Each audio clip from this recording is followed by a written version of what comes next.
RAF സംഘം സന്നിധാനത്തേക്ക് 140 പേരടങ്ങുന്ന സംഘം കോയമ്പത്തൂരിൽ നിന്ന് പുറപ്പെട്ടു. ഇന്ന് വൈകിട്ടോടെ സംഘം സന്നിധാനത്ത് എത്തും. Deputy commandant Bijuram, assistant commander Keshavan, inspector Rajesh Babu എന്നിവരടങ്ങുന്ന സംഘമാണ് എത്തുക. വിവരങ്ങളുമായി മിഥുൻ മുരളി ഒപ്പം ചേരും. മിഥുൻ, അതായത് ആദ്യം പോലീസിന്റെ നിയന്ത്രണത്തിലായിരുന്നു, കയ്യിൽ നിൽക്കുന്നില്ല എന്ന് കണ്ടപ്പോൾ അവിടെ NDRF സംഘം വന്നു. ഇപ്പോൾ പുതിയ സംഘങ്ങൾ അങ്ങോട്ടത്തേക്ക് എത്തുകയാണ്. അതായത് കുറച്ച് ഗൗരവത്തിലെടുക്കുന്നു ഇപ്പോൾ ദേവസ്വം ബോർഡ് എന്ന് തോന്നിപ്പിക്കുന്നുണ്ട്.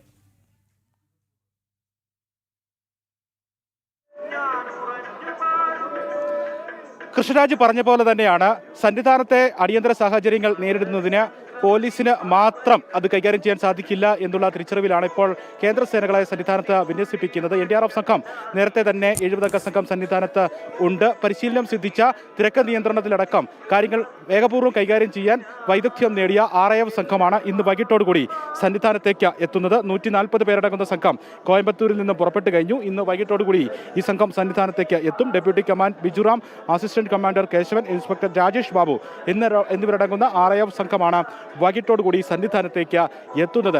ഈ തിരക്ക് നിയന്ത്രണം, അതായത് ക്രൗഡ് മാനേജ്മെന്റ് കൈകാര്യം ചെയ്യുന്നതിലാണ് ഇത്തവണ മണ്ഡലകാലത്ത് വലിയ വീഴ്ചകൾ സംഭവിച്ചത്.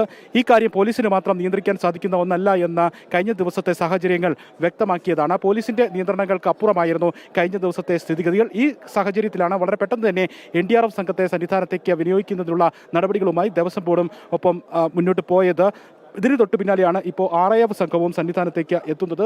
സന്നിധാനത്തിൻ്റെ സുരക്ഷാ ചുമതലയും ഒപ്പം തന്നെ ഭക്തരുടെ സുരക്ഷയും ഇനി RAF സംഘത്തിൻ്റെ നിയന്ത്രണത്തിലായിരിക്കും. പ്രത്യേക നിരീക്ഷണം സന്നിധാനത്ത് RAF സംഘം ഉറപ്പാക്കും. ഒപ്പം മറ്റ് വിഭാഗങ്ങളിൽ, തിരക്ക് കൂടുതലുള്ള ഭാഗങ്ങളിലടക്കം പ്രത്യേക സുരക്ഷ ഉറപ്പാക്കിക്കൊണ്ട് നിരീക്ഷണം നടത്തിക്കൊണ്ട് ഈ ഭാഗങ്ങളിൽ അടിയന്തര സാഹചര്യങ്ങളിലുള്ള ഇടപെടൽ ആവശ്യമാണെങ്കിൽ വളരെ പെട്ടെന്നുള്ള ദ്രുതഗതിയിലുള്ള ഇടപെടലുകൾ RAFിൻ്റെ ഭാഗത്തു നിന്ന് ഉണ്ടാകും. പ്രത്യേകം പരിശീലനം സിദ്ധിച്ച വൈദഗ്ധ്യം നേടിയ ഉദ്യോഗസ്ഥരാണ് ഈ സംഘത്തിൽ ഉള്ളത്. അതുകൊണ്ട് തന്നെ കഴിഞ്ഞ ദിവസത്തിലെ പോലെ ഭയാനകമായ സാഹചര്യങ്ങൾ ഉണ്ടാവുകയാണെങ്കിൽ ഭക്തജനങ്ങൾ ബാരിക്കേഡിന് മുകളിൽ കൂടി ചാടി 18-ാം പടിക്ക് സമീപത്തേക്ക് എത്തുന്ന സാഹചര്യങ്ങളൊക്കെ കഴിഞ്ഞ ദിവസം കണ്ടതാണ്. ഇതുപോലെയുള്ള അടിയന്തര സാഹചര്യങ്ങളിൽ വൈദഗ്ധ്യം നേടിയ തിരക്ക് നിയന്ത്രണത്തിൽ പ്രത്യേക പ്രാഗൽഭ്യം നേടിയ ഉദ്യോഗസ്ഥർ ഉള്ളത് ശബരിമല സന്നിധാനത്തെ തിരക്ക് നിയന്ത്രണം വളരെ വേഗത്തിൽ ഇടപെടലുകൾ നടത്തുന്നതിന് സഹായകമാകും.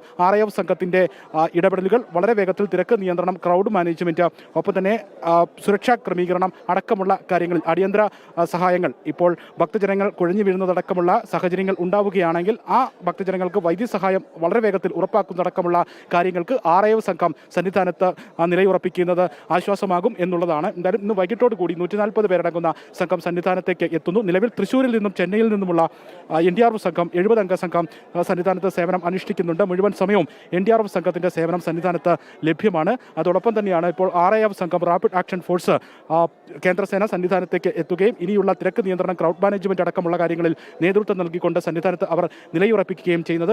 പോലീസിന്റെ നിയന്ത്രണത്തിനപ്പുറത്തേക്ക് സന്നിധാനത്തെ സ്ഥിതിഗതികൾ മാറിയ സാഹചര്യത്തിലാണ് അടിയന്തരമായി കേന്ദ്ര സേനകളെ സന്നിധാനത്ത് വിനിയോഗിക്കുകയും അവരുടെ നേതൃത്വത്തിലുള്ള തിരക്ക് നിയന്ത്രണം, ക്രൗഡ് മാനേജ്മെന്റും ഇനിയുള്ള ദിവസങ്ങളിൽ സന്നിധാനത്ത് ഉണ്ടാവുകയും ചെയ്യുന്നത്. 18-ാം പടിയിൽ ഇപ്പോഴും 50 മുതൽ 60 വരെ ഭക്തജനങ്ങളെയാണ് ഇന്ന് രാവിലെയും പോലീസിന് 18-ാം പടി മിനിറ്റിൽ കടത്തിവിടാൻ കഴിയുന്നത്. അത് സന്നിധാനത്തെ തിരക്ക് നിയന്ത്രണത്തിന് ഉചിതമല്ല.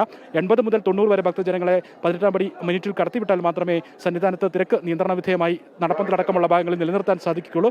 പോലീസിന്റെ തിരക്ക് നിയന്ത്രണത്തിനപ്പുറത്തേക്ക് കേന്ദ്ര സേന കൂടി എത്തുന്നതോടുകൂടി സന്നിധാനത്തെ സ്ഥിതിഗതികൾ വളരെ വേഗത്തിൽ ശാന്തമാക്കാൻ, തിരക്ക് നിയന്ത്രണ വിധേയമാക്കാൻ കഴിയും എന്നുള്ള ഒരു പ്രതീക്ഷ, വിലയിരുത്തൽ ആണ് ഉള്ളത്. RAF സംഘം കൂടി സന്നിധാനത്തേക്ക് വരികയാണ്. വിവരങ്ങൾ നൽകുകയായിരുന്നു മിഥുൻ മുരളി.